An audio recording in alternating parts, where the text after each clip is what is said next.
yuba hote wali karaka lisase kona karama lisa. Ashama dhaggeeffatootaa fi hordoftoonni chaanaala Ibro Ibsaa Official Tube. Bakka jirtaniin nageenyi kenna isin haa qaqqabu jenna. Har'a gaafiif deebii weellisaa Ibro Ibsaa waliin goona nu faana akka turtan isiniin jenna. Hayyee kaamii asumaan gara gaafiif deebii keenyaatti dabarra. Weellisaa Ibro Ibsaa baga nagaa wal agarree akkamiin gara sirbaatti dhufuu dandeetti? Galatooma Rabbi waliin nu geeffis galanni haa ga'u. Gaaffii kee deebisuun duratti ummata jaalala kana naa kennee kabajaa gana ga'uunatti horeef isaaniifis galata guddaa hawwa sirba koo qaama baase kana waan hin eegne ole ummanni koo na gammachiisee jira. Ummata kootinis ulfaadhaa isiniin jedha. Itti aansuudhaan gaaffii kana yeroo hedduu deebisee jira gara sirbaatti akkamis seente ka jedhuu fi gara sirbaatti ka seene ani ummatuma kennatu sirbaadha. Sirbii guyyaa ayyaanota adda addaa in sirbamaa waggaa haaraa irratti in sirbamaa. Kanaaf kana keessatti waan guddadheef aadaa sanii waan guddadheef sirbaan yeroo itti seene iyyuu hin beeku.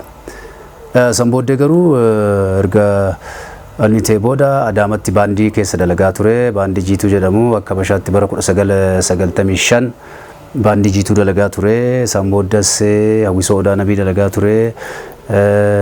Kanuma isin jechuu barbaada. Weellisaa Ibro Ibsaa sirbootaa fi akkasuma ammoo jireenya kee keessatti mee muudannoo yoo qabaatte dhaggeeffattootaa fi daawwattoota kennaaf nuu qoodi. Muudannoo jetteef bolayyaa gaaffiin keenyaa ta'ee jira. Muudannoon nuti wallistoota yookiin namoota aartii dalaganii miti namoonni biraatu baanii mana isaaniitti yeroo gara manaatti deebi'an muudannoo hedduutu isaa muudachuu danda'a. Gaafa immoo aartii keessa seentetiniin dambalii aartii kana keessa seentee gaafa deemuu jalqabdu muudannoo tokko lama miti kasi mudatu. Kanaaf muudannoo kana lakkaa'ee siif fixuu hin danda'u. Hedduudha isin jechuu barbaade obboleessa koo.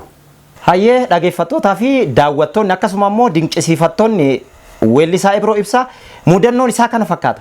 Amma ammoo mee gama gaaffii itti aanutti dabarraa nu faana ta'a isiniin jenna. Sirboota keetiin alatti sirboota eenyuufaa dhaggeeffatta? Kan biyya keessaa fi kan biyya alaa? Ajaa'iba. Ani sirbootuma ka alaas ka biyya keessas dhaggeeffachuu osoo hin jalqabiin akkuma duratti jedhee aadaa dhaggeeffadhaa ture. Ijoollummaa kiyyaan jechuudha. Akkuma siin jedhee naannoo waan itti dhaladhetti namoonni aadaa Oromoos ta'e aadaa biraa sirbaa waan turaniif isa dhaggeeffachaa guddadhe. Sanii alatti immoo sirbuma hundaa hin dhaggeeffadhaani. San keessa sirboota biyyaa keessa sirboota hedduu hin dhaggeeffadhaa garuu amma ijoollee ta'e ka yaadadhu sirba akka Alii Birraa Wallee Qabsoo immoo Umaru Suleeman fa'aa Bitoo hedduudha amma lakkaa'ee fixuu hin danda'u.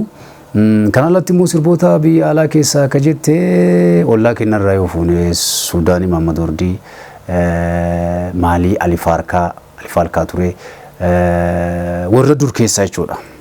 Kana nan yaadadha.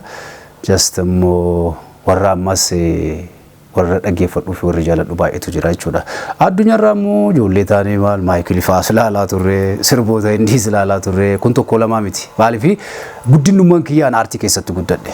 Tole weellisaa Ibro Ibsaa yeroo bareedaa wajjin dabarsaa jirra. Fuulduratti aartiin Oromoo sadarkaa guddaa ga'uuf maal ta'uu qaba jettee yaadda? Yaada kee nuuf ibsi. Guddinni aartii Oromoo bareeda deemaa ture. Nan yaadadha gaafa roobaa dhaabaa fa'aa dalagaa turetti 80moota keessa maal bareeda ture. Ammas gaariidha. Garuu guddinni aartii Oromoo osoo hin ta'in Oromoo qofa osoo hin ta'in amma aartii yeroo laallu fakkeenyaaf amma Afrobeat yoo fudhatte warri amma Afrikaa jechuudha. Tanzaaniyaa warra akka Diamond, Nigeria kanatti immoo P-Square, Davido maali hedduutu jira lakkaa'ee siif fixuu hin danda'u. Burna Boy isaan sun amma Afrobeatiidhaan guddisanii jiran aartii isaanii sadarkaa addunyaatti akka dhaggeeffatamu ta'ee jira. Keessattuu amma fakkeenyaaf wallistoonni sun wallistoota warra Ameerikaa jiraatan waliin dalaganii waan baay'ee aartii isaanii guddisanii jiran eenyummaa isaanii osoo gadi hin dhiisin jechuudha. Fakkeenyaaf ammas yoo fudhanne immoo dur Ameerikaa keessatti warroonni gurraachi waan akka blues kana house isaan kana isaantu guddise jechuudha. isaan suuta fidanii addunyaan guutuun ittiin taphachuu ittiin bashannanuu jalqabanii jechuudha. Kanaaf kennalleen immoo maal gochuu qabnaadha kenna amma guddatee san qofa osoo hin ta'in aartii kenna kan akkamitti guddisuu qabna yoo jenne aartii kana addunyaa wal simsiisuu qabna. Karaa kamiin addunyaa wal simsiisuu qabna. Biitii kenna san osoo gadi hin dhiisin fakkeenyaaf biitiiwwan addunyaa guutuun nu keessa jiran kenna immoo kalarii san osoo gadi hin dhiifne addunyatti beeksisuu hin dandeenya. Fakkeenyaaf nama meeshaa taphatu jabaa isaa qabattee aadaa sana osoo gadi hin dhiisin itti yaaddee jenereeshinii kiyya keessatti nama fakkeenyaaf amma yeroo amma jiru kanatti jenereeshiniin kiyya maal barbaada jedhee dhugaa yoo itti yaadu ta'e aartii kana guddisuun waan ulfaatu miti jedha. Inni maali? Bu'aa bahii hedduu si gaafachuu danda'a. Asii baatee baadiyyaa dhaquu dandeessa. Aartiin yeedaloo qofa osoo hin ta'in walaloon sun akkaataa inni itti cabu beekuu qabda. Deebitees immoo mooderni gootee aadicha sana osoo gadi hin dhiisin guddisuun hin danda'ama. Nuti fakkeenyaaf amma diyaatoonikii qabna aadaa keenya keessatti jechuudha. Akka diyaatoonikii ta'e jira, peentatu jira. Isaan kana immoo akkamitti guddifna akka jedhu itti jabaannee walii gallee warroota meeshaa taphatan waliin namoota biraa waliin aartii keenya guddisnee sadarkaa addunyaatti Afrikaa qofa osoo hin ta'in sadarkaa addunyaatti ceesisuu hin dandeenya jedhaan. Sirba haaraa tokko gadhiiftee jirta. Sirba xinniqaa jedhu.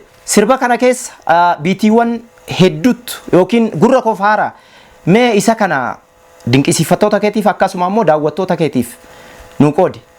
Xinniqaan sirba kalariin isaa aadaa keessa jira, uummata keessa jira. Isa san fuunee anaa fi qindeessaa muuziqaa koo Biree Biraayit hedduu galateeffachuu barbaada. Asirratti jiddumaan nama jabaadha. Akka yaada kiyyaatti qofa osoo hin ta'in yaada kiyyaa ol nama naa dalagee muuziqaa kana jechuudha. Sirbi kun waan si ajaa'ibsiisu biitiin riitimiin isaa arsiidha. Arsii kana dur baalee waa wal fakkaatu wayiitu jira 6/8 jedhama. Isa kilaampii jedhamu tokko nuti irraa rifne wanni si tolu keessaa kan immoo bifa lamaan dalayne. Sadii jechuu dandeenya. Geerarsiin jira, lammaffaan immoo reegeedha. Sadaffaan isa ka tirrii jedhu sun 6/8 jedhama isaan dalayne. Isa kana walitti finnee yeroo duraatiif jechuudha. Gurra ummataatiif akkuma ammatti naaf haaraa jettee namoonni hedduun gaafii kana narra kaasanii turanii sirbi kun nuuf haaraa jechaa turanii akka ummanni kana jedhu barbaanneeti. Haarommaan isaa garuu kalarii isaa aadicha san gadi hin dhiifne waan ajaa'iba sitti ta'u jechuudha. Kanaaf xinniqaan sirba baay'ee jaaladhuu fi sirba baay'ee itti yaadee dalagee baay'ee nas tolee jira. Haalli ummanni asirratti naa kennelleen deebisees immoo kaameramaanii Jawaar Gammadaa hedduu galateeffachuu barbaada. Maaliif sirba tokko duuban lafee dugdaa hedduutu jira. Walaloo kana namoota waliin sirreessanii jira. Yeedaloos namoota waliin sirreessanii jira. Deebi'ee immoo akkuma siin jedhe shubbistoota garee aartii instituushinii Adaamaa hedduu galateeffachuu barbaada. Namoota na cinaa dhaabataniitiin na gargaaran hunda galatoomaa ulfaadhaa jedhaan. Tole kaa daawwattootaa fi jaalatamtoota keenya akkasumas dinqisiifattoota weellisaa Ibroo Ibsaa turtii hanga ammaa isin wajjin taasifnetti akka bohaartan abdii guddaa qabna. Mee amma gaafii ajaa'ibaa tokko gaafadha. Mee karma saattaa dabarra. Mee ati otoo weellisaa hin taaneeti maal taata ture? Qotee bulaa, paayileetii, lakki yaadeen beeku yoo dhaladhuun wallisama jedhee waan ofii kiyya of amansiisee deemaa jiruuf wallisama ta'uu barbaada. Wallisama ta'e jechuudha. Kanaaf yaadeen beeku. Dhageeffattootaa fi daawwattoota keenya akkasuma immoo dinqisiifattoota weellisaa Ibroo Ibsaa gaafiif deebii kenna akka jaalattaniirtu akka jaalattan immoo abdii qabna. Ammas gaafiif deebiin kenna akkuma itti fufee jira nu faana tura. Muuziqaa sirbuun alatti ati qindeessuus akka dandeessu akka nama si dhiyaatu tokkotti anis beeka. Mee kana ummanni beekaa? Har'a guyyaa kanatti baasii ummataaf ifa godhime. Dhugaadha. Wallisuun alatti muuziqaa hagamna kiyyaatti qindeessuu hin danda'a. Wallistoonni qindeesseefis hin jiranii ka gadi dhiifamee qilleensarra ooles hin jira ka qilleensarras hin oolin hin jira. Of duraaf qindeessee uummata biraan hin ga'a jedha wallistoota jajjaboo ta'an sagalee gaarii qaban akkasumas sirbuu sirriitti danda'an. Yeroo dhufan qindeessee uummata biraan hin ga'a jedheetiin yaada. Maaliif amma onlaayinii fa'aa barachaa jira muuziqaa karaa ittiin guddisuu dandeenyu jechuudha. Isa kanarra waan jiruuf dandeettii qaburratti dabaladhee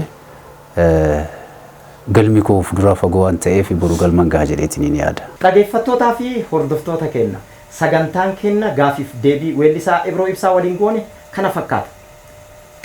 Sagantaa kana argachuudhaaf karaa YouTube Ibroo Ibsaa Official Tube argachuu dandeessan. Kanaafu subscribe, share gochuun, like, commentii barreessuudhaan akka gootan jennee isin gaafanna.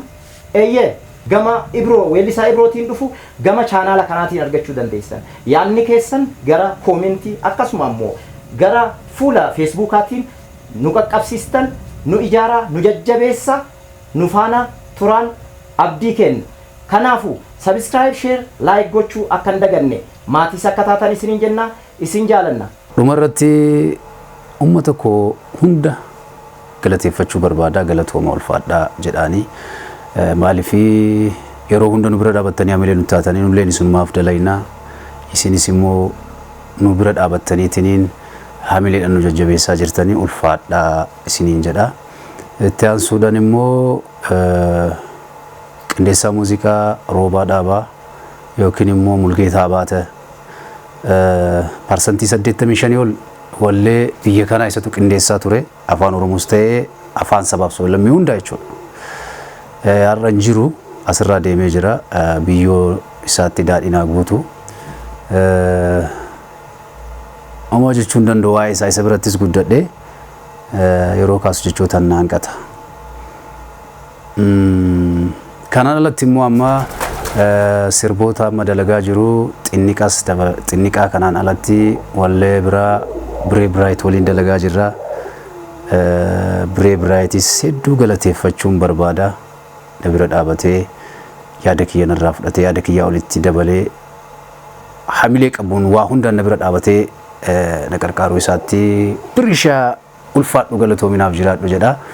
Itti aansuudhaan immoo Jaw kaameraamaanii keenya ka xinniqaa Waraabii Jawaar thank you galatoom ulfaadhuna jedhaanii fi ummata Oromoo ummata biyya kanaa guutuun ulfaadhaa wanni hin dabarreen jiru hunduu hin dabraa boru guyyaa biraati dukkanaan booda bariisaa jennee miti inni irratti akkasuma wanni hin bariin hin jiru akka dukkanaa itti wanni hundi nafu ni bari'a. Kanaafu abdii kutachuu hin qabnu galatoomaa ulfaadhaa naaf jiraadhaa isin jaaladha.